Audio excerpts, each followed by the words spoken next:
Eu sou Tomás Ferreira, esta é a Ana Marques, aliás. É uma viajante do mundo, já viajou por mais de 51 países, num dos iates mais luxuosos do mundo, que é muito interessante. É também, aliás, uma comunicadora nata, eu diria, já organizou vários eventos, até galas desportivas, aqui no Conceito de Paredes, inclusive.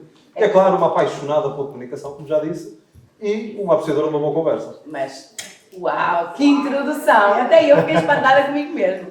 Mas, mais importante do que eu é sermos os dois. E juntos temos o gosto pela comunicação. Óbvio que Tomás, como podem ver, somos pessoas bastante diferentes na personalidade. O Tomás adora a aeronáutica, adora história, gosta muito de música. Ontem ensinou-me, por exemplo, quem era Peter Green. Perdoem-me a ignorância. Fundador de Fleetwood Mac. Quem conhece Fleetwood Mac devia conhecer. Exatamente. Mas eu sou mais assim, de outros estilos, mas juntos temos o gosto pela comunicação. E é isso, exatamente, que nos traz aqui hoje. E quem me conhece deve estar a saranhar um bocadinho, deve estar na expectativa, deve estar a olhar para mim. Este gajo costuma-se vestir tão mal, meu, anda com uns farrapos e agora está com uma roupa fixe. Mas é que tu hoje cheiras a Bela Moda. Justamente, a Bela Moda proporcionou. É verdade. E devo agradecer porque é o comércio local aqui de Paredes que nos está a apoiar. Porque tu também estás aqui vestida, como é que é? Onde é que foste arranjar? Querido, espetacular. isto basta ver, não é? Estou um bocadinho aqui à deslantes. Não fosse o nosso próximo convidado, amicíssimo desta nossa personalidade, que talvez um dia, quem sabe, poderá vir cá novamente, mas basta avaliar aqui pela pinta da menina, que obviamente que eu estou vestida pela Eduana, não é? Aquela lojinha ali bem próximo da Câmara Municipal de Paredes, okay. E que é também, cuja proprietária é também um amor de pessoa, a quem eu sou muito grata, e muito grata também por tê-la conhecido. A Bela Moda não mereceu aplausos, pronto, isto aqui não está. Estava agora a questionar a qualidade. Mas Muito bem. Sejam então muito bem-vindos ao Diálogos Improváveis. Porque as pessoas devem estar na expectativa, realmente, o que é o Diálogos Improváveis? Bom, é um ciclo de conversas, justamente, como o nome indica, que vai ter lugar mensalmente aqui na Casa da Cultura. E vamos trazer várias personalidades da nossa praça, naturalmente, que, enfim, se destacam por seu mérito artístico, como é o caso, e por, enfim, variada, até por serem populares, tem que ser pessoas, no fundo, que nos tragam algo de forma divertida. Quebrando preconceitos também, não é? Tabus, crenças. Portanto, público jovem, jovens adultos, se têm entre 16 e 35 anos, também falamos mais para vocês, falamos para todos, mas mais para vocês. Queremos ter-vos connosco, ok? Queremos arrancar-vos de casa, das redes sociais. Por falar em redes sociais, elas também não são esquecidas. Olhem lá para ali. Olá, gente! Como é que vocês estão? Bem dispostos aí em casa? Vocês aí têm menos sorte do que as pessoas aqui no público. Sabem porquê? Estão em casa e só vão ver um live assim muito curtinho, só para a apresentação aqui do projeto. Mas não se esqueçam de reservar, como estas pessoas fizeram, através das plataformas do município, redes sociais, liguem para nós, mandem e-mail, não é? O que vos aprouver. O que interessa é que vocês venham e possam aproveitar conversas sem tabus. E é isto que vai acontecer no Diálogos Improváveis, não é? Já estão fartos de nos ouvir? Não. Ai, que bom! Eu pensava que vocês iam dizer que sim. A famosa mentira diplomática. Vamos então avançar e vamos, se calhar estas pessoas estão curiosas, não estão, porque já sabem, não é? Mas estão com expectativa de saber como é que vai ser esta conversa, não é? Não quem é, que já sabemos, mas acho que merece assim uma introdução. O nosso convidado dispensa introduções, toda a gente o conhece. Por mais clichê que isto pareça, é verdade. Mas a verdade é que o nosso convidado é uma pessoa aqui em Portugal para quem o sol nunca se põe, daí os óculos. E aliás, ele ilumina-nos com as suas músicas e daí também os óculos. E leva-nos os fantasmas. Exatamente. Senhoras e senhores, uma salva de palmas. Pedro Abrunhosa.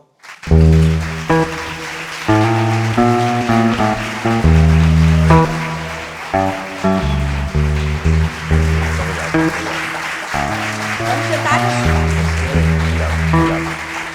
Pé na Bel. Pé na Bel. Ui, esta cadeira tem barulho. Mas estão a perceber porquê, não é? É sinónimo que o material aqui em Paredes é de ótima qualidade. Já sabem, se quiserem encomendar, Pedro, fé na vela. É confortável? Bem, é muito confortável.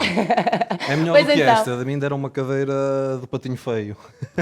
Mas bem-vindo mais uma vez e uma boa noite. Muito obrigado. Muito bem-vindo, Pedro. É um Primeira vez prazer em estar aqui. Paredes? Não, já Não. estive várias vezes. Ah, ok. Muito bem. Muito boa noite e obrigado a todos pela vossa presença. Obrigado pelo convite. E é uma honra ter sido, enfim, convidado, escolhido para este diálogo. Muito Estou ao vosso obrigado. dispor. É exato, o primeiro diálogo, é exatamente o primeiro Diálogos Improváveis. Eu penso que terá ouvido aqui um bocadinho a nossa introdução no início, dizendo que isto vai se tornar aqui uma conversa informal descontraída, percebermos, ao fim e ao cabo, quem é o Pedro por trás do artista. E é por isso que é tão importante também para estes jovens perceberem que, apesar de todas as influências das redes sociais, apesar de todas as milhões de vídeos, milhões de visualizações que tem em todos os seus vídeos, é importante, é uma pessoa como nós. E é isso que é importante dizer. Tem falhanços, com certeza, tem momentos magníficos, certamente, mas é uma pessoa e um ser humano acima de tudo, e um bom ser humano, que sabemos. Portanto, a primeira pergunta é um bocadinho relacionada com isso, percebermos, apesar do artista, quem é que é o Pedro e de onde é que o Pedro vai? Bom, essa pergunta... Pronto, já estragaram a noite. Pronto. São as energias, Tomás. Essa pergunta é sempre a mais difícil de responder, não é? Porque nós somos os piores arautos de nós próprios. Nós somos as piores pessoas para falarmos de nós próprios, porque temos um conhecimento de nós que é sempre distorcido pelo aquilo que vem de nós e o que nós somos é que faz a totalidade da nossa... Aquilo que nós queremos ser e o que nós achamos que somos é outra realidade. Aquilo que nós pensamos e aquilo que nós fazemos é ainda uma outra realidade. E, portanto, falarmos de nós é sempre... Nós dificilmente conseguimos dizer mal de nós na realidade como deveríamos. Não é? É raríssimo o poder da autocrítica que a humanidade tem individualmente. Nós temos um exemplo típico a acontecer neste momento, uma invasão tremenda, uma guerra terrível, que foi um erro colossal, e o indivíduo acha que está a fazer certo. E, portanto, a percepção que ele tem é completamente errada da realidade, tem uma percepção perante si própria, que é uma percepção de narciso, de espelho e de autoengrandecimento, e, portanto, ele jamais será capaz de recuar numa atitude errada. É por isso que perguntar a uma pessoa quem és tu é puxar sempre pelo autoelogio. E eu acho que muito mais importante do que a pessoa que sou é a pessoa que eu sou, que vou deixando nas músicas. Isso para mim é que é o importante. Não é? Aliás, de resto, eu nunca dei uma única entrevista para revistas cor-de-rosa. Quando dei, foi por motivos profissionais em cima do palco, e nós sabemos que as revistas cor-de-rosa não gostam disso, gostam de ver a nossa privacidade, gostam de ver os jarrões e o gato e o cão e a piscina. Os mexericos, não é? Foi apanhado a fazer tal. Eu cheguei a ver entrevistas de celebridades na banheira, com espuma e com uma garrafa de raposeiro ao lado. Como se fosse assim uma coisa... Essas fotografias nunca mais me saíram E, portanto, eu sempre pus a minha vida privada de um outro lado da cortina, porque, para já, é isso, ela é privada. E depois, porque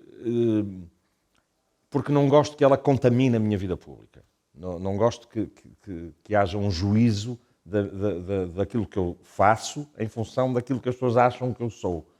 E é por isso que eu digo várias vezes, não é importante a pessoa, o que é importante é o que faz. Não é? É a obra que deixa.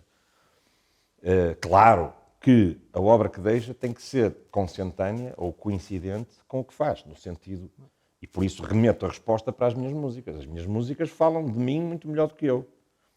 Dizer que sou um cidadão normal é verdade. Sou uma pessoa absolutamente banal, gosto de ter uma vida banal, gosto de nunca... o facto de esse pequeno episódio, nunca ter feito entrevistas para revistas cor-de-rosa, faz com que também os problemas que eu tive com revistas cor-de-rosa, de paparazzi, eu pude processá-los, porque não tinha feito o precedente. Não é? Como não tinha dado entrevistas, pude processá-los e ganhar o processo.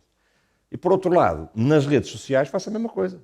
Eu coloco imagens da minha vida profissional, mais nada. Ponto final.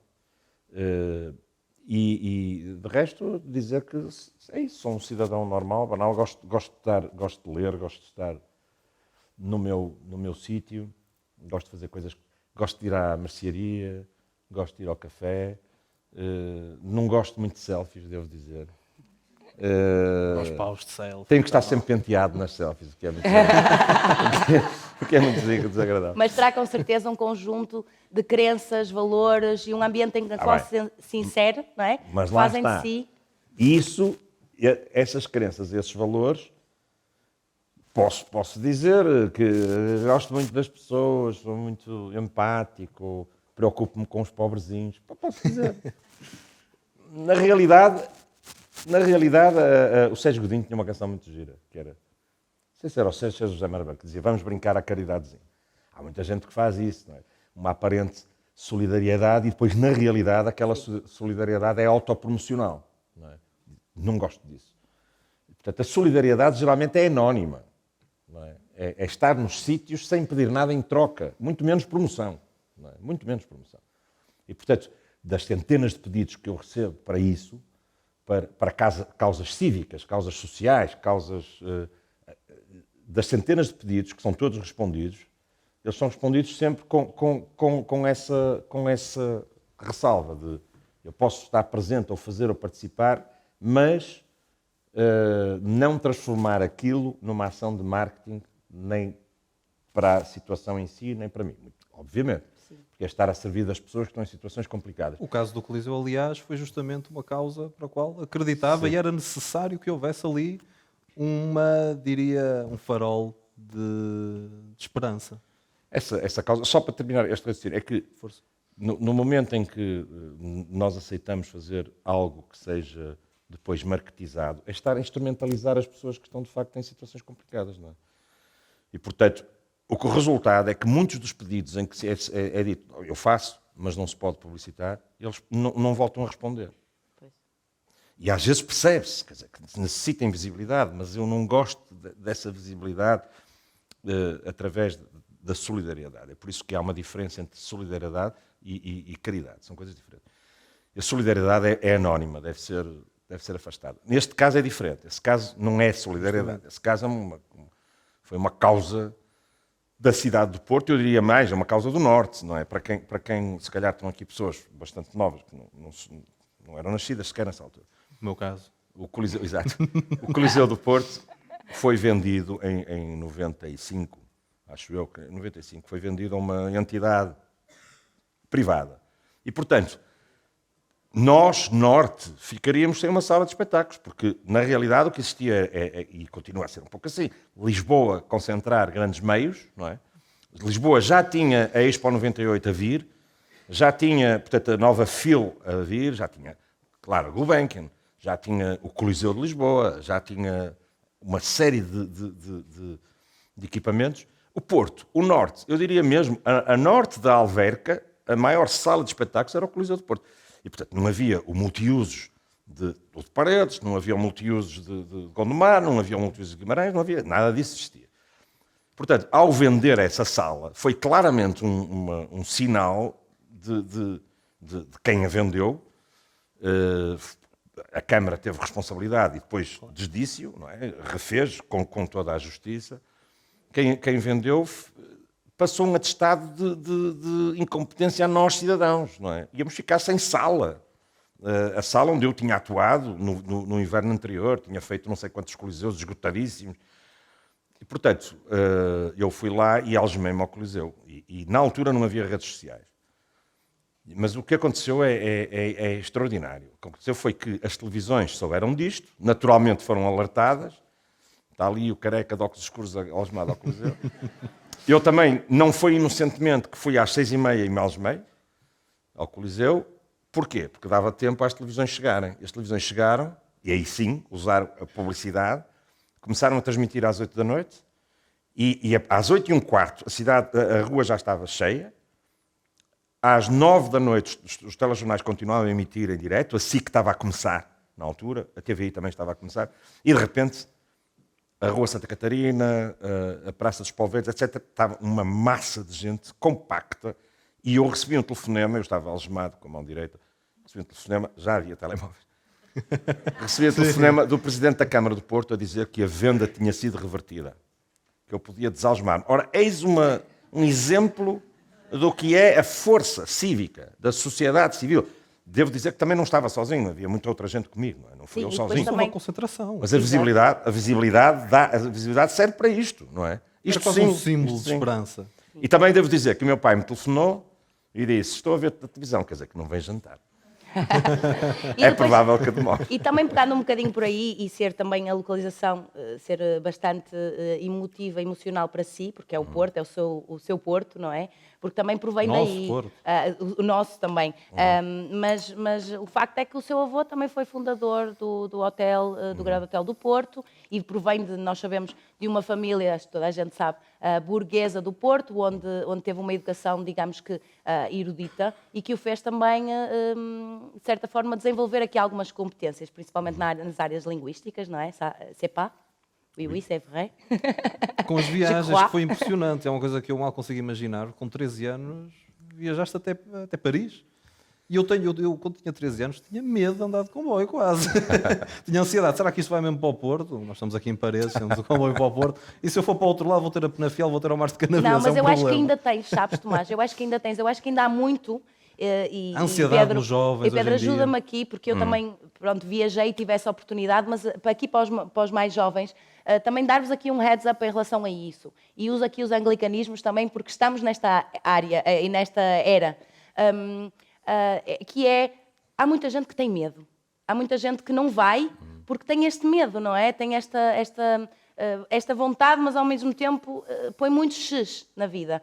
E o mote também é um bocadinho, veio através do Tomás, não é? Estas coisas das viagens, como é que funciona? Como é que... Bom, a realidade hoje em dia é completamente diferente da realidade da altura. Mas o medo pode ser o mesmo. Nós estávamos, eu já sou muito velhinho, mas mesmo, eu sou do tempo da televisão a preto e branco e comunicávamos, nós para nos encontrarmos com um amigo ou com a namorada, tínhamos que ir à casa deles, bater à porta, perguntar, o António está? Não, de lá de cima, e era assim, estas eram as SMS. E, portanto, era outro tempo, não é? Era outro tempo. Ou então ligávamos, telefonávamos e o telefone tocava, ninguém entendia. Mas, portanto, era necessária uma disponibilidade física. Não havia low costs, não havia... Viajar era complicado para o cidadão português, tanto mais que essa viagem que o Tomás refere, que vocês referem, foi em 74, portanto, o 25 de Abril ainda nem sequer tinha ocorrido quando eu faço a viagem, e, portanto, estávamos num estado novo, não é? E era complicado viajar, e sobretudo era complicado viajar para quem ia para o serviço militar, porque naturalmente eu e os meus irmãos íamos carne para canhão para a guerra, não é? E portanto a polícia tinha algumas reservas em ver jovens a viajar, não é? Porque alguns não voltavam, compreensivelmente, não é? Mas viajar nessa altura era um ato aventureiro. Eu fui de comboio, demorava-se 3 dias para chegar à Espanha, fui com os imigrantes no comboio, e os imigrantes era fantástico. Essa realidade, muita gente sabe como é que é. Os imigrantes levavam aquelas cestas da feira de Barcelos com galinhas para Paris. Mas o Pedro na altura foi sozinho? Era extraordinário, fui sozinho. Eu viajei sempre sozinho. E como é que é isso de viajar Porque sozinho? É a diferente. experiência de viajar sozinho é um encontro consigo próprio. É um desafio, é um autodesafio. Nós só nos conhecemos verdadeiramente perante o precipício. Nós só sabemos verdadeiramente quem somos quando somos colocados perante o precipício. E, portanto, eu fui viajar porque não há grandes segredos. Eu, de facto, venho de uma família que tinha acesso a meios, e o meu pai e a minha mãe instigaram muito a leitura, que eu acho que nunca passará de moda. Apesar de vivemos numa altura em que os telemóveis e os computadores absorvem grande parte do nosso tempo, a cultura através do livro, a cultura, por uma razão muito simples, e eu já volto ao assunto anterior, é que o livro, sobretudo, enfim, o grande romance, estou-me a lembrar de alguns que mudaram a vida completamente. Estou-me a lembrar dos Miseráveis, do Victor Hugo, ou então o Quando os Loibos Uivam, do Aquilino Ribeiro, ou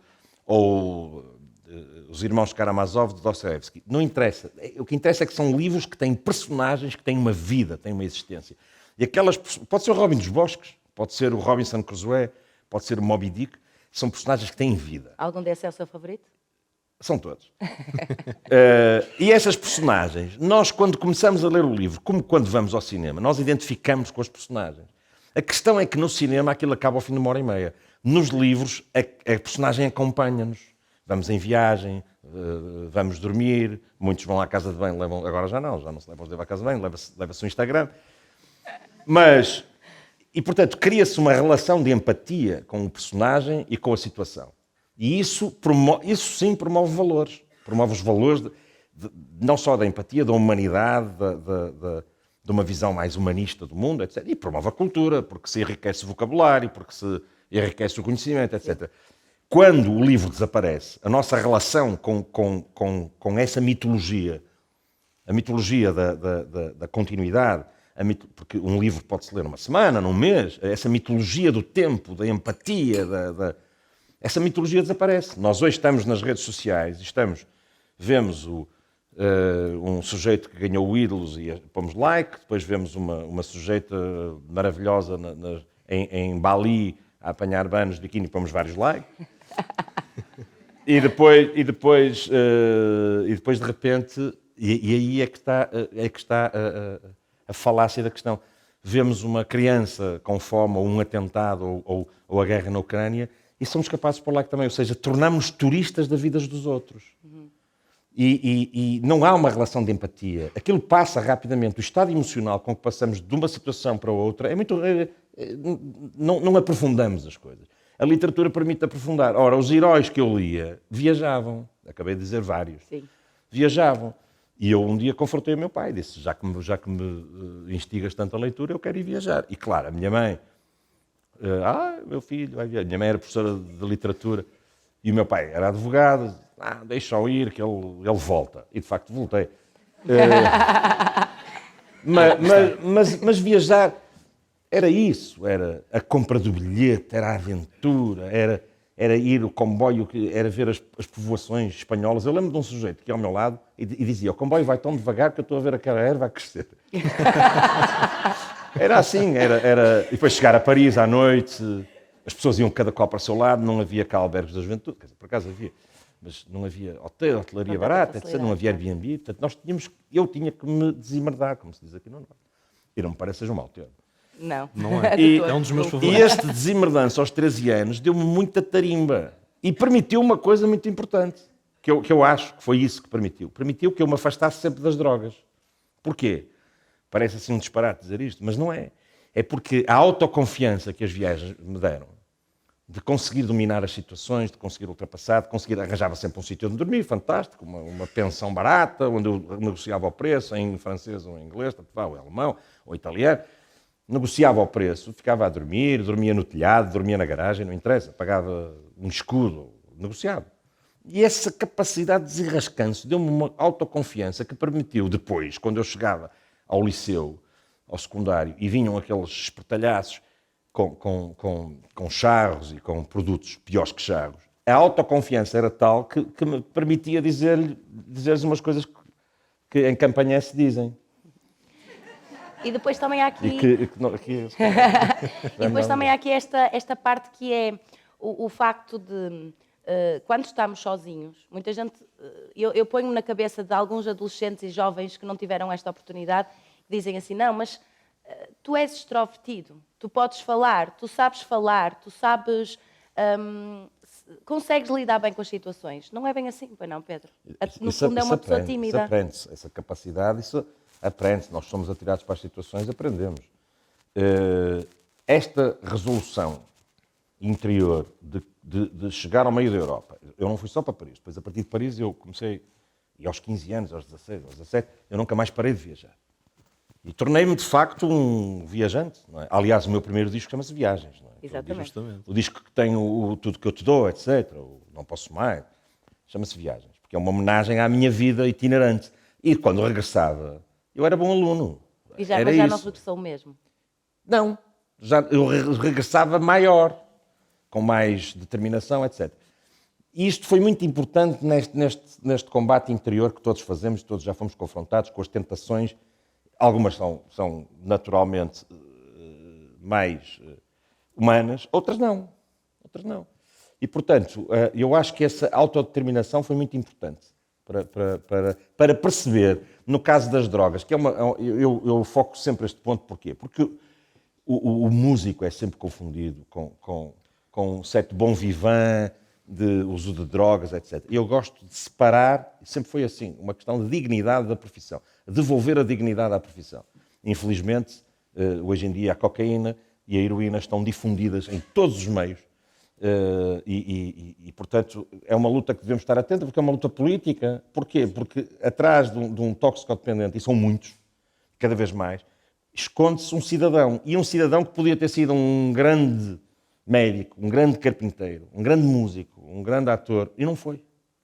E é por isso que o dinheiro vai para sítios sórdidos, não é? Vai para as armas, vai para... E nós dizermos que não às drogas é uma questão política. Apesar de, no meu tempo, quando era miúdo, ter fumado 2 ou 3 charros. E da por cima, não bateram assim muito bem. Se calhar foi a minha sorte. Já estava. Mas só para terminar a questão das viagens. Hoje em dia, viajar, e na altura muita gente viajava em Portugal por necessidade. Sim. E nós estamos numa zona que foi fustigada pela imigração. Porque éramos um país paupérrimo. Nós somos um país pobre. Mas na altura éramos, de facto, muito pobres. Éramos um país eu saía do Porto e as crianças, a partir de determinadas zonas, em determinados locais, não tinham sapatos. E mesmo no Porto não tinham sapatos. Na Ribeira, na Sé, no Barredo. Era assim. As escolas eram esparsas, eram poucas. Não havia uma rede viária, não havia autoestradas, não havia... Enfim, o Estado Novo fez o que fez. Tinha uma polícia política, havia censura, portanto éramos uma ditadura que vivia num atraso tremendo. Viajar era, para mim, uma opção burguesa, digamos assim. Para os outros era uma necessidade. Os imigrantes construíram este país através da fuga para uma vida melhor. E conseguiram. E, portanto, quem está aqui na sala e que pode fazer Erasmus, que o faça. Porque é uma forma de crescer. Os pais também são muito importantes neste papel de deixar os filhos ir. Não é? Deixar os filhos ir. E eu também tenho o Serviço de Voluntariado Europeu, por exemplo. Temos no Conselho de Paredes, por exemplo, estou-me a lembrar da Embaixada da Juventude, que faz imensos projetos internacionais, mesmo a própria Câmara tem projetos internacionais relacionados com a possibilidade que dá aos mais jovens para poderem ter uma experiência fora, seja de um mês, mas vale sempre muito a pena. Bom. Eu acho, e acho que também que uma coisa que é o medo, que é muito importante também garantirmos aqui, que é o que faríamos se não tivéssemos medo, não é, Pedro? Para onde é que nós iríamos? O medo é importante.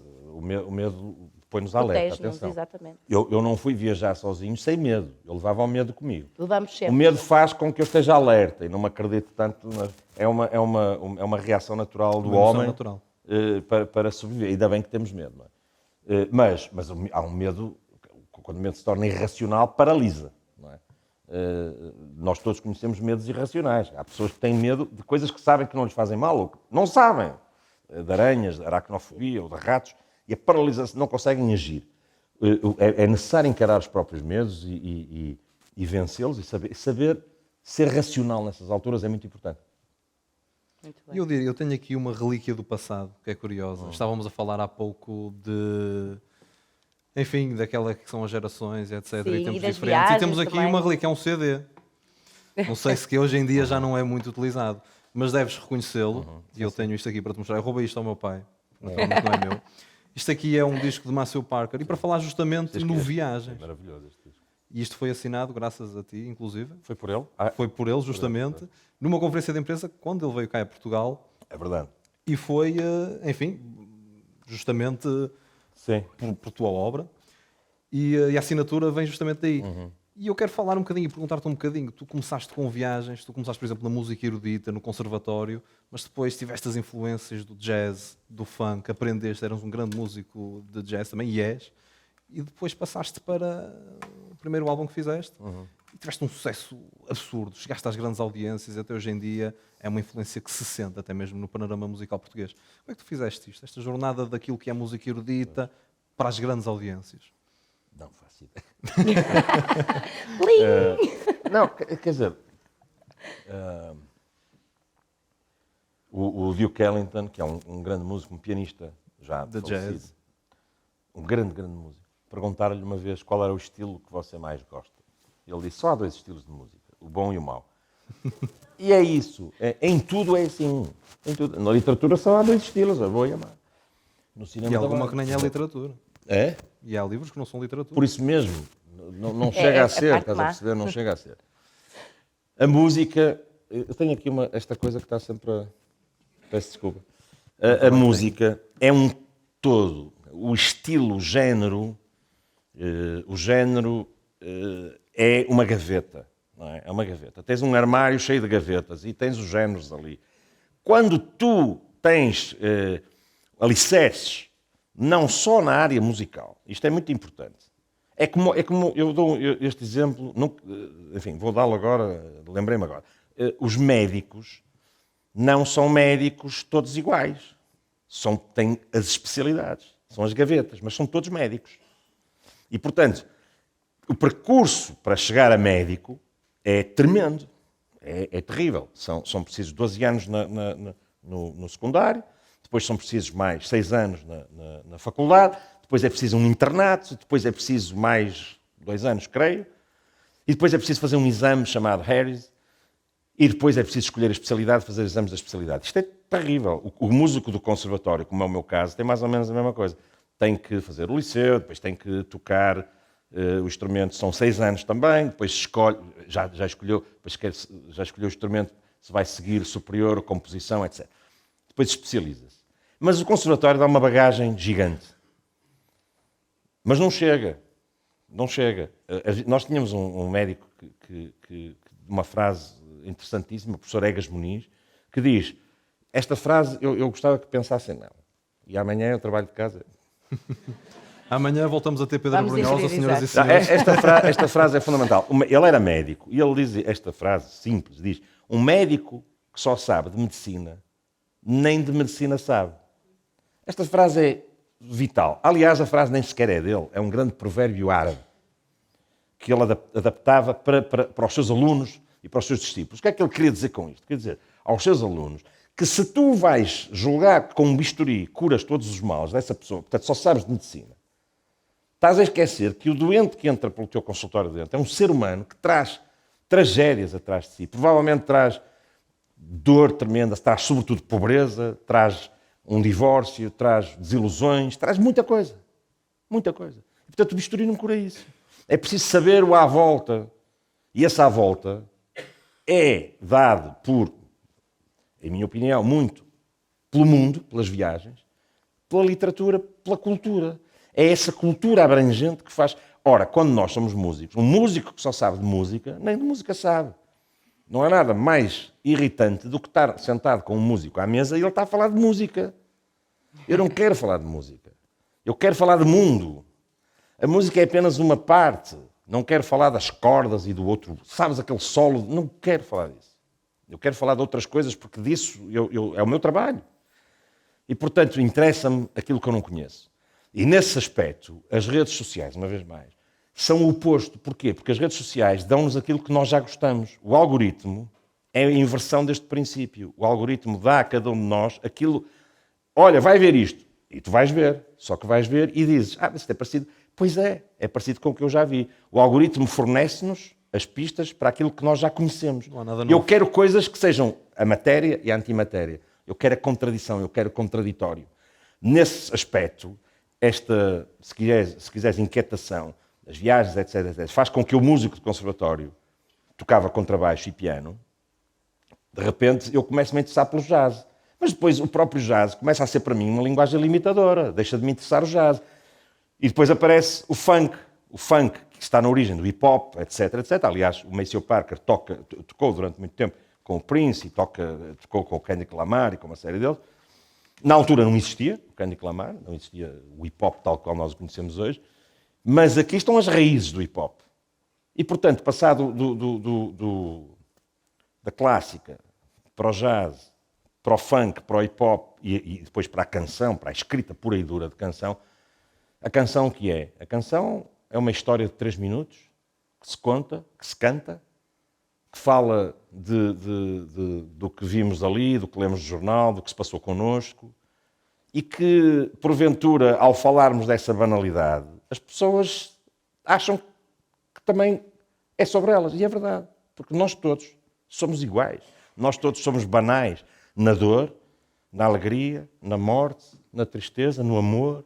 Somos iguais. E, portanto, quando eu falo das minhas banalidades, estou a falar das banalidades de todos. E é por isso que a canção é, para mim, neste momento, o reduto onde eu estou. Estou a fazer canções ao piano e, aliás, o Tudo Que Eu Te Dou no primeiro disco, no Viagens, apesar de ser um disco de funk, já era uma canção ao piano. E, portanto, o percurso é assim. Não é, para mim, essas gavetas estão todas abertas. Mas, ó Pedro, há aqui uma coisa que custa, de certa forma, a entender, que é, já falou aqui em várias áreas, ok?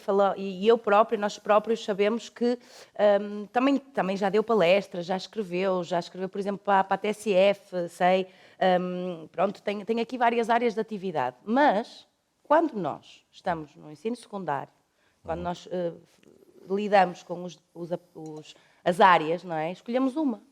E é-nos dito, à partida, que nós temos que ser uma coisa. E quando nós, de alguma forma, entendemos que até somos bons e até gostamos de várias coisas, como é que isto se gera? Como é que um adolescente, não é, consegue perceber que pode ser muita coisa, ou então, o que é que podemos dizer a quem ainda não sabe o que é que gosta? Eu não consigo responder a isso. Essa é uma pergunta muito pertinente para os psicólogos, para o Dr. Daniel Sampaio, para o Dr. É verdade, para o Dr. Não, mas eu gostava de pegar no seu exemplo, Pedro. Como é que porque se no chama? fundo Sá? o Pedro. Como é que se chama? Eduardo Sá. Eduardo Sá. Porque no fundo o Pedro é isso, é multifacetado, gosta de muita coisa Tá bem. e consegue sê-lo como artista. Mas como é que isso se processa, não é? Há coisas em que falho. Eu tenho um artigo para escrever para a Católica, estou a falhar. Não, mas os falhanços também somos importantes, seres humanos. Exato. De que Se maneira? aprende também. De que maneira? Mas essa é uma pergunta muito interessante. Eu posso dizer o que é que eu acho. Esta coisa da opinião vale o que vale, não é? Não, Exatamente. Porque não, está bem, mas é que eu não sou um especialista na matéria. Portanto, o que eu acho da minha vivência, em primeiro lugar, é necessária uma formação académica, o secundário, o básico, o secundário, é necessária uma formação académica por todos a faculdade. Etc. Ora, a dada altura, nós somos chamados a optar. Eu acho que é chamado bastante cedo. Mas opções ferozes, na altura era ciências e letras, agora já há mais variedade, mas é porventura cedo. Acaba por ser sempre limitante. Sim, é sempre limitador. Mas os limites também são importantes para cumprir objetivos. Agora, o que existe é nós estamos montados em cima de uma sociedade que funciona para o resultado. Um resultado. E o problema é que este resultado é uma quantidade. E nem tudo é quantificável. A paixão não é quantificável. Não se pode quantificar a paixão. E a paixão conta. E o resultado que está cada vez mais numa lógica, digamos, neoliberal do ensino. O ensino é encarado como uma fonte absoluta de receita, por um lado. O ensino e é canalizadas, as nossas crianças estão a ser canalizadas, enfim, acho que vou sabendo pelo menos do que falo por experiência própria, vão sendo canalizadas para terem resultados de excelência. Aquilo que o próprio sistema, e o sistema são os adultos, e somos nós, e são o Ministério e um programa, considera como resultados de excelência. Nós vivemos um momento altamente técnico, pior do que técnico, tecnocrático, em que os chamados STEMs, Science, Technology, Engineering e Mathematics, são a cena, não é? E aqui está a medicina.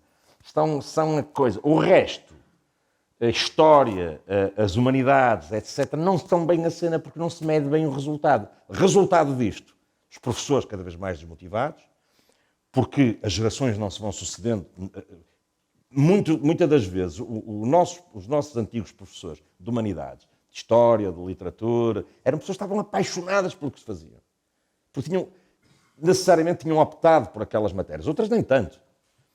E, portanto, estas duas vertentes em que aos nossos filhos é ensinado que têm que ter determinadas notas a determinadas disciplinas, as outras não interessam tanto. Mas aquelas são disciplinas cruciais. Nós estamos a treinar os nossos filhos para serem todos gestores.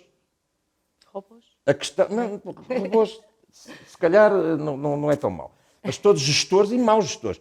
Porque muitos deles aquela aprendizagem, como diria o nosso amigo Egas Muniz, nem todo gestor que só sabe de gestão. É esta a grande questão. E depois falta a paixão. O resultado, o amor não é quantificável, não existe um resultado para o amor. E depois há outras áreas para as quais não existe resultado. A filosofia, o pensamento, naturalmente a história, as línguas. É fundamental que nós nos apercebamos de que estamos a ser dominados cada vez mais pelo inglês na linguagem computacional. E, portanto, cada vez que estamos nos STEMs, estamos a ser anglicizados, totalmente.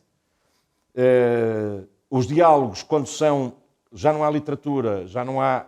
Estamos reduzidos a telemóvel, os diálogos são feitos por emojis, a linguagem está a desaparecer. Nós temos que encarar isto. Atenção, que eu não estou aqui como profeta da desgraça.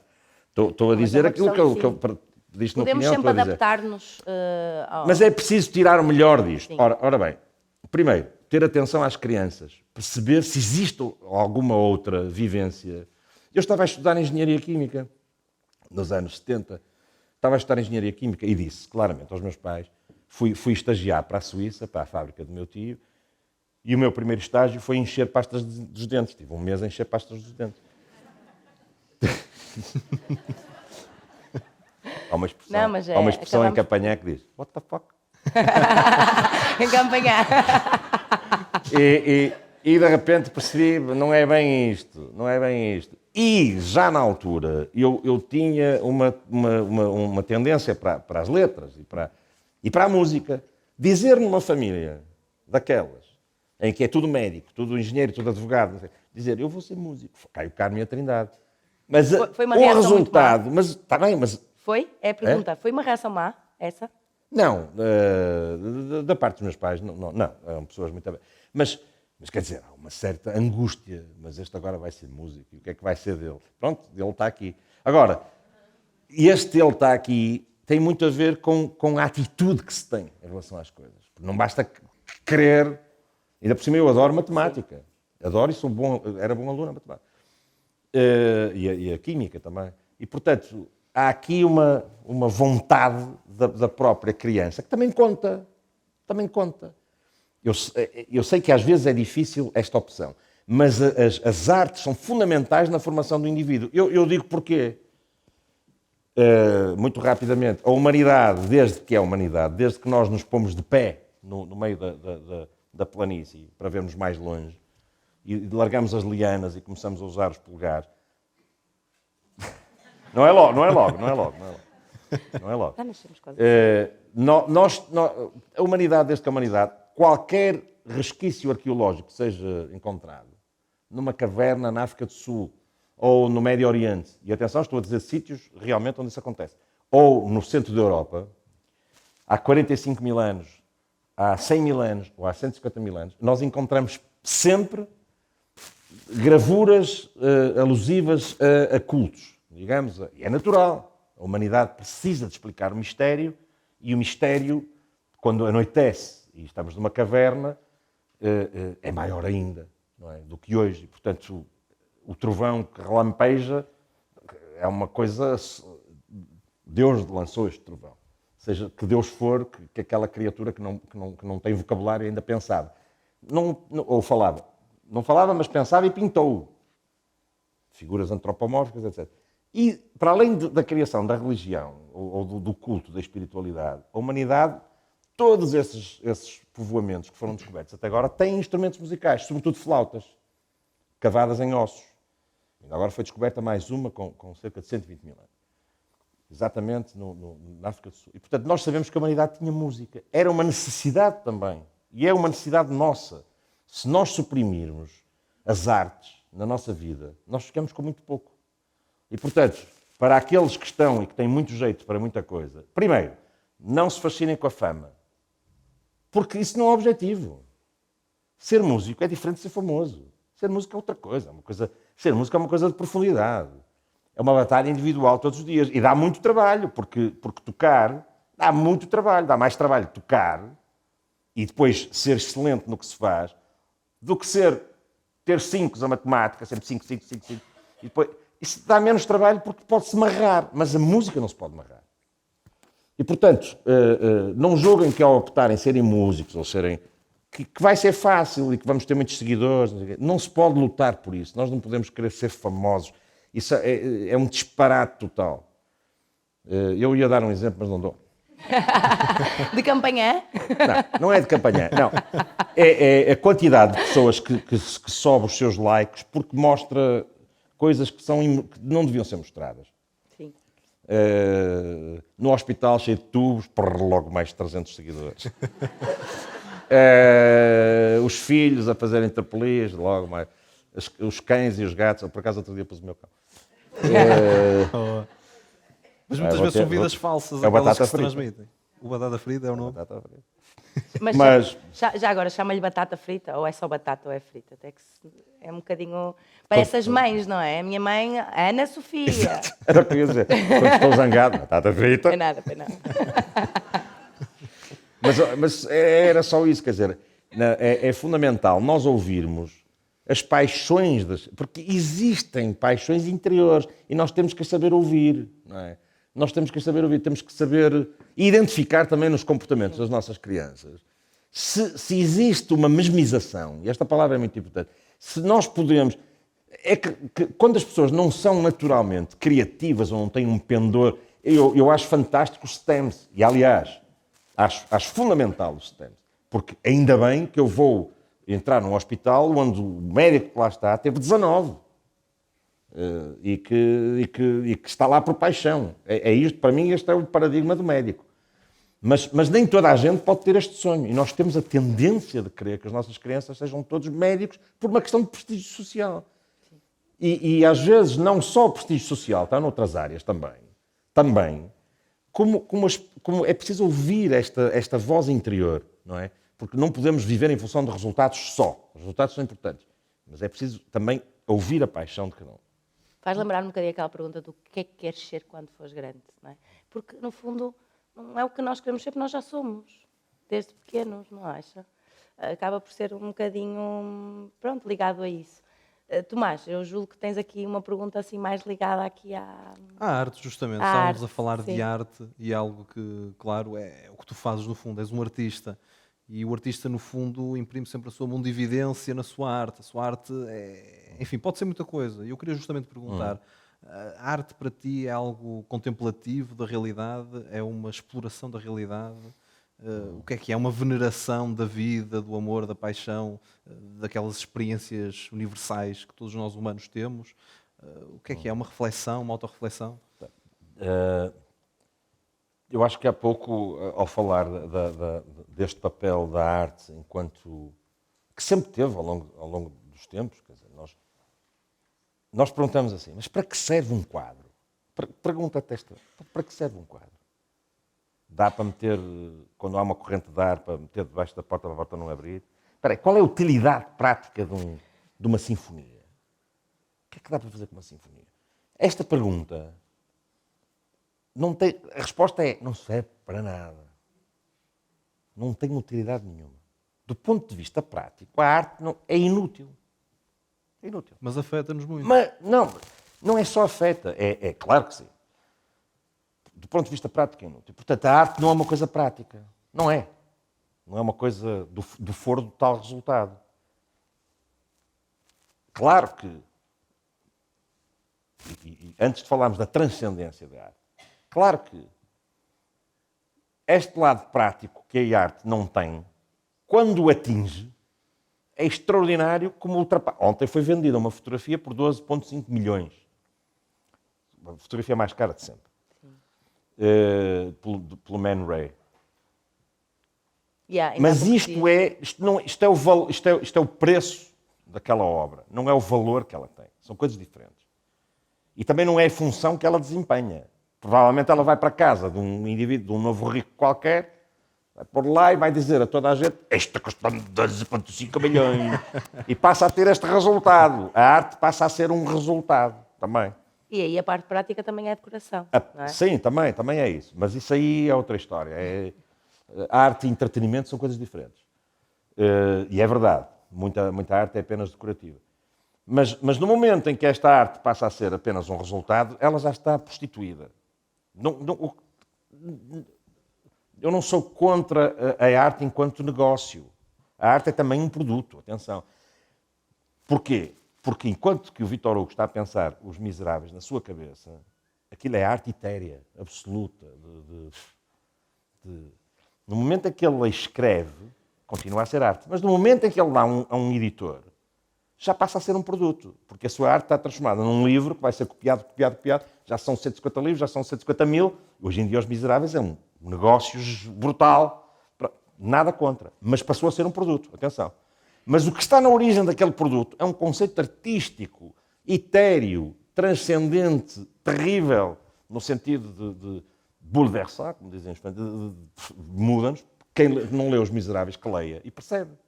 Porque fala, é uma história tremenda de um sujeito a quem é cometida uma injustiça terrível e ele passa 600 páginas a repor a justiça. Pronto.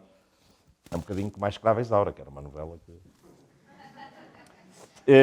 portanto, a arte não existe uma praticidade da arte. Agora, se não existe uma praticidade da arte, para que é que ela existe? E esta é a pergunta dos 7 milhões de dólares, a que ninguém consegue responder. Nós sabemos que ela existe porque todos nós recorremos a ela em diferentes alturas, seja para o que for. Ou porque queremos impressionar aquela rapariga e mandamos uma música. Estamos a utilizar a arte, é verdade. Pronto, lá está um ponto de vista prático. A arte... Pior do que isto é uma caricatura, claro, é quando morre alguém, estou a dar um exemplo, e nós ouvimos uma música no rádio, de manhã, às 8 da manhã, vamos trabalhar, morre alguém que nos é querido. Quero ajudar. E de repente, obrigado. E de repente passa essa música e nós choramos. Eis a praticidade da arte, eis para que é que a arte serve. E, portanto, este lado não é resultavável. Nós não podemos atribuir resultados a isto. Olha, quantas vezes choraste? 12. Já chorei 15. Não existe. Portanto, há um lado prático da arte que tentamos aqui estabelecer esta ligação, que é legítimo. É legítimo. E há o lado... Eu vou-te dizer o que é legítimo. É legítimo que um músico como eu, que faz concertos, cobre cachê para fazer. Como é lógico. Tanto mais que também como. Nós adquirimos esse mau hábito de comer. Porquê é que está a olhar portanto, para mim? há um lado prático na arte e depois há um lado etéreo na arte. Há um lado profundamente sagrado na arte. A mesma pergunta se podia pôr em relação à religião. Para que é que serve? Para que é que serve? E a resposta é uma só, para nos salvar. E arte e religião são coisas, no fundo, profundamente humanas. E aí está aí, quase São que as apelo. duas atividades humanas que acompanham desde sempre o homem, porque são as duas reveladoras do mistério. É através dessas duas atividades que o homem acede ao mistério. Não o compreende, mas acede. Toca-lhe, anda perto. Quantos de nós, perante um filme extraordinário, ficamos com dúvidas? É isso. A arte e a religião são tudo menos certezas. E o homem precisa de dúvidas. Até para avançar, precisamos ter dúvidas. Portanto, Pedro, em relação a isso, gostava de lhe perguntar. Eu sei que aqui em relação à religião tem certamente as suas dúvidas, tal como referiu. Considera-se, segundo, assim, prescrutar, que um cristão, na medida em que o outro somos nós, não é? Mas mais do que isso, considera-se espiritual? O ser humano, se há local onde o ser humano, uma vez mais, ultrapassa os animais, é que o ser humano é o único animal que se tenta destruir a si próprio, de várias maneiras. Destruindo-se, mudando-se, deixando de ser aquilo que é, e isto tem uma leitura filosófica incrível. Nós recusamos-nos a aceitar a nossa condição de onde estamos. Nós queremos sempre ir mais longe, ver outro horizonte, subir à montanha. A célebre pergunta que fazem ao Sir Edmund Hillary quando sobe ao Everest, quando ele desce, o primeiro homem a subir ao Everest, perguntam-lhe, mas porquê que o fez? Ele responde, porque estava lá. Esta resposta é a resposta da transcendência da humanidade, ou seja, nós queremos ultrapassar-nos. E a espiritualidade é isso, ou seja, há um lado físico nosso, joelhos, pernas, corpo, etc. Há um lado físico que nós conhecemos, há um corpo, mas há uma matéria que mexe este corpo, que aliás a palavra pneuma, que é uma palavra que é grega, que depois dá origem ao conceito de alma na tradição platónica e na tradição aristotélica e na tradição cristã. A alma, ou a pneuma, ou o espírito, é algo que anima aquele corpo. Aliás, a palavra animar vem de alma. Que dá vida àquele corpo. Isto não tem alma. Isto não tem alma. Isto existe. Isto é. Isto é. Mas é feito por um conjunto Pronto, de coisas mas quando está lá bem, chegamos, mas não é? deixa de... Mas não tem. Não tem. Pode-se esperar aqui a vida inteira que isto se atire, que se suicide desta garrafa, não se vai suicidar. Ou seja, a diferença entre o existir e a condição da vontade é exatamente essa, é o querer. É o querer. E o acreditar. E aqui se nós acreditássemos mesmo. Mas o acreditar, para o acreditar é preciso que haja outros predicados. E um deles é, obviamente, a racionalidade. Eu só queria dizer uma coisa muito rapidamente. Contar uma pequena, como é que se chama? Uma fábula, que tem a ver com a mitologia. E porquê? Porque a mitologia, apesar de tudo, e apesar de muito antiga, a mitologia ajuda-nos a compreender-nos a nós próprios. Aliás, a mitologia é utilizada para explicar o mundo, não é? Porque naturalmente, não tendo nós as respostas sobre tudo, inventamos razões pelas quais as coisas existem. Por exemplo, os egípcios diziam que o mundo era uma tartaruga invertida, carregada por 2 elefantes gigantes. É uma forma de explicar. Pronto, faz parte da mitologia egípcia, estamos a falar há 5, 6 mil anos atrás. Mas a mitologia grega tem coisas extraordinárias. Uma delas, e eu faço muito rapidamente a história, Zeus, que é o deus dos deuses, está no Olimpo. Zeus está com os seus primos e tias e sobrinhos e filhos, etc., porque são todos deuses, são todos imortais, estão-se a ver sempre todos os dias. É uma chatice. Estão sempre a ver essas mesmas pessoas. Aliás, não podiam viajar. Zeus não podiam viajar. Quer dizer, podiam, mas o mundo era... Portanto, na mitologia grega, isto é contado pelo Hesíodo, que é deixou-nos isto anterior a Homero. Ele deixou a lista dos deuses e a teogonia, que é Gênesis dos deuses, teogonia. A Gênesis dos deuses, ele deixou-nos isto numa obra chamada, teogonia, o Hesíodo. Então, o Zeus aborrece. Zeus era conhecido por não ser propriamente fiel à sua mulher, tinha umas aventuras, aborrecia-se. E a Hera aborrecia-se também. E então Zeus chamou 2 dos seus sobrinhos, Epimeteu e Prometeu. E estes nomes são importantes. E disse-lhes, e vocês já vão perceber porque é que eu estou a contar esta história agora que estamos a falar de... E disse-lhes, façam as espécies. Façam tudo. Façam as espécies. Nós estamos aborrecidos, queremos coisas para brincar. Façam as espécies. E o Epimeteu e o Prometeu foram fazer todos os animais, compreendido o homem. Ou seja, na mitologia grega, os deuses existiam e não existiam homens. Os deuses existiam e não existiam homens. Zeus encomenda os animais todos, o elefante, o porco, a galinha, a lula, a mosca, encomenda ao Epimeteu e ao Prometeu. E o Epimeteu vai com o Prometeu e vão fazer os bichos todos. Fazem os bichos todos. E o Epimeteu vai muito rápido e faz o urso, e a águia, e o golfinho, etc, etc. E o Prometeu, quando se apercebe, diz, olha, tu estás a fazer os animais todos, já estão todos feitos, todos têm um predicado. Os teus animais todos têm um predicado, quer dizer, todos têm uma função. A águia tem este bico e as garras para mergulhar e caçar os coelhos. Por sua vez, o coelho que fizeste tem muito mais número que as águias, claro. E atenção, este é o primeiro equilíbrio ecológico. Fizeste muito mais número, mas tem patas mais compridas para poder fugir da águia. Mas a lebre corre. O lobo tem esse pelo e enfim, todos os animais tinham um predicado. O urso para se aquecer do frio, os peixes têm as barbatanas, mas a realidade, diz-lhe Prometeu, é que todos esses animais que tu tens só têm uma função. A lebre só corre. Se alguém viu alguma lebre fazer outra coisa, um porco andar de bicicleta, por exemplo.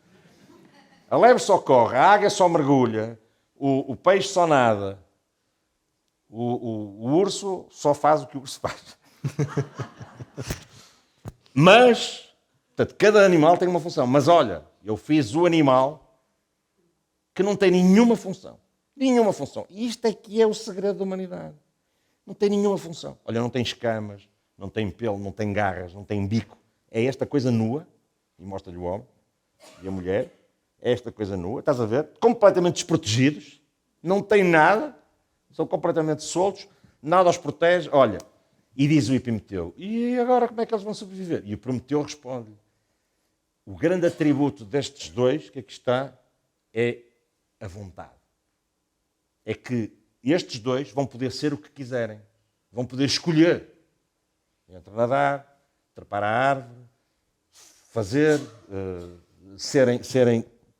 A humanidade foi criada, segundo a mitologia grega. Isto é uma metáfora do que nós somos. Os gregos explicavam-nos assim. Nós não temos nenhuma função a não ser sermos livres.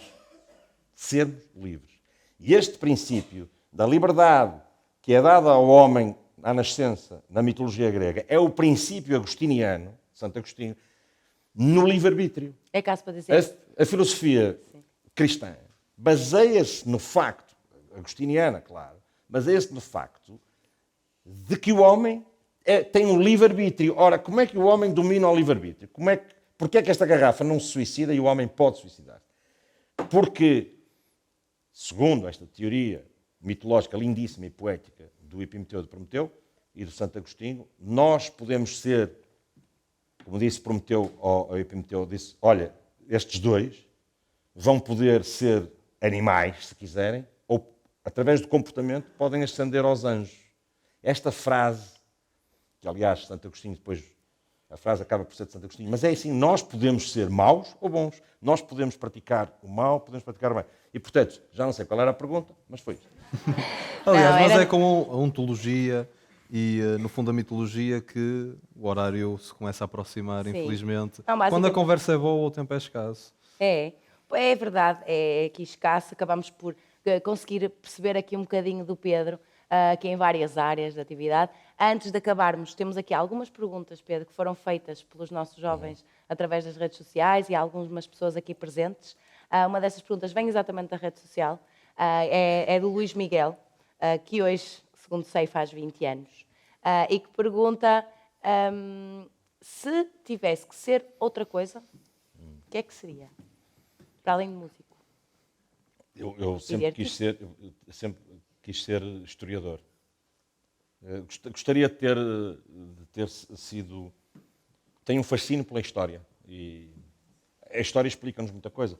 De resto, para retomar o assunto da abertura, nós vivemos um momento em que é fundamental perceber a história. Um momento da Europa em que é fundamental perceber a história da Europa. Aliás, porque aquele conflito na Rússia, na Ucrânia, a invasão da Ucrânia, está a ser baseado em argumentos falaciosos históricos russos. E, portanto, eu queria ter sido, mais do que historiador, eu queria ter sido arqueólogo, que era tenho um fascínio pelo património e apelo a todos os que aqui estão que respeitemos o património, porque nós somos apenas passageiros nisto. Não é? Este património vai ter que ser visto por gerações futuras e eu agradeço àquelas que nos trouxeram o património até nós.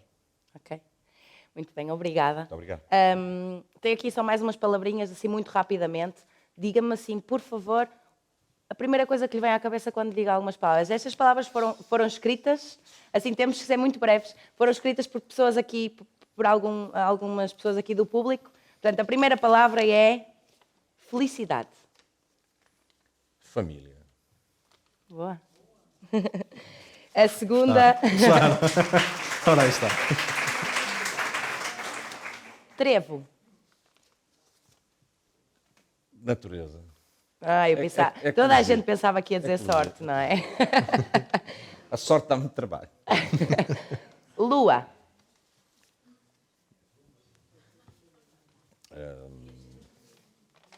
A lua, eu sou capaz de refazer a minha música. Ia dizer que ia fazer uma música à lua, mas depois lembrei-me que já tenho uma. A última, eu julgo que é para si, mais parabéns, nesse sentido. Muito bem, chegamos ao final do primeiro Diálogos Improváveis. E queremos uma atenção especial agora. Vamos chamar a palco o Sr. Presidente da Câmara Municipal de Paredes, Alexandra Almeida, e também a idealizadora deste projeto, a pioneira, por assim dizer, por assim dizer, não efetivamente, Beatriz Meireles, vereadora da Cultura. Muito bem. Vamos levantar.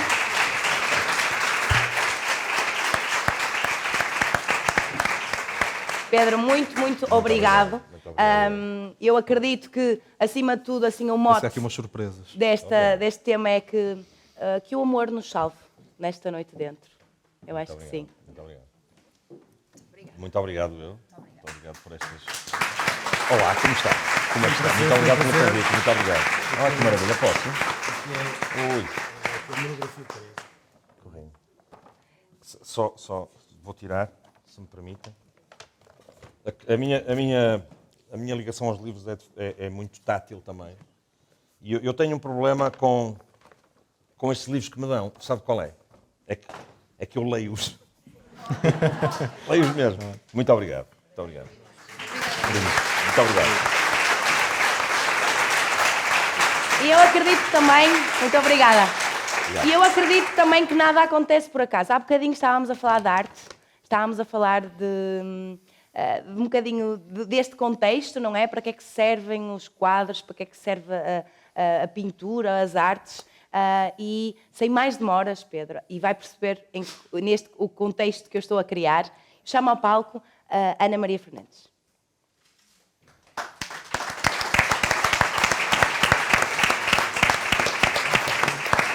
Ana Maria Fernandes é pintora, artista da nossa praça e tem aqui um presente muito especial para lhe dar, que espero com todo o coração que goste. Acredito que sim. Uau. Muito. Uau. Que maravilha. Meu Deus, que coisa linda. É com muito gosto que chegamos ao fim do primeiro Diálogos Improváveis.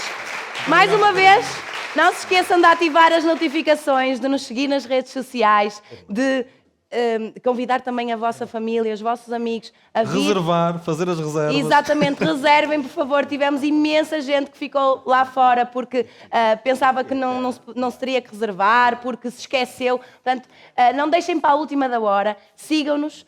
Eu e o Tomás teremos muito gosto em ver-vos novamente aqui na Casa da Cultura de Paredes. Um bem-aja a todos. Muito obrigado e tenham uma ótima noite. Muito obrigado e boa noite. Obrigada, Pedro. Muito obrigada por tudo. Foi maravilhoso.